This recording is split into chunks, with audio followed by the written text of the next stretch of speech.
Barchangizga xayrli kun do'stlar, mening kanalimga xush keldingizlar. Bugun sizlar men dal osындай мясной рулет жасайтын боламыз. Тандырда ерекше өте керемет болып шығады. Видеоны соңына дейін қараңыздар. Бізге қажет болады фарш. Дал осындай нан қолдансаңыздар да болады. Сүт, пияз, сарымсақ, жұмыртқаның сарыуызы, әртүрлі дәмдеуіштер және суда қайнатылған жұмыртқа. Ең алдымен нандарымызды сүтке бұқтырып алатын боламыз. Енді таза ыдысымызға фаршымызды саламыз.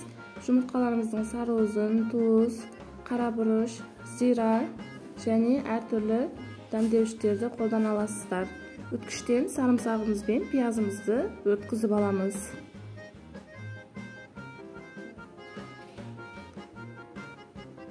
Барлық сарымсақтарымызды өткізіп алғаннан кейін нандарымызды сығып салатын боламыз. Нанды көптеу салсаңыздар дәмдері ерекше болып шығады және рулеттеріңізде үлкендеу болып көбейеді.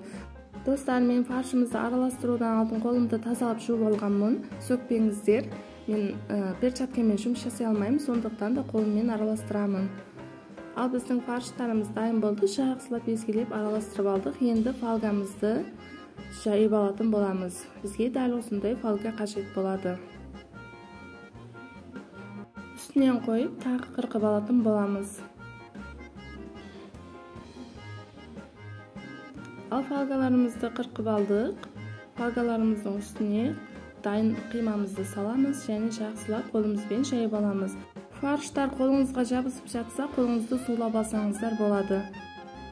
Жақсылап жайып алдық. Енді суда піскен жұмыртқаларымызды дәл осылай қоямыз. Және фольганы әдемілеп, дәл осы видеода көрсетілгендей етіп, шайлап, жабыстырып, орап аламыз.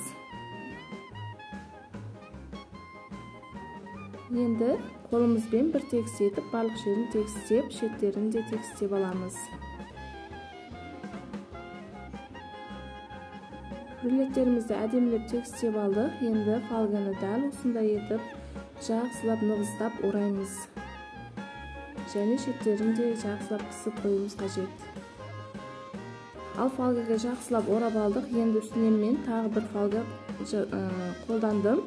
Өйткені сулары шығады. Дайындап алғаннан кейін қызып тұрған 200 градуста 40-45 минутта пісіріп алатын боламыз. Бізде 40 минут өтті. Енді үстілерін жаймен дәл осылай ашамыз. Ал енді тағы 15 минутке духовкаға қоятын боламыз, үстін қызартып алуымыз үшін.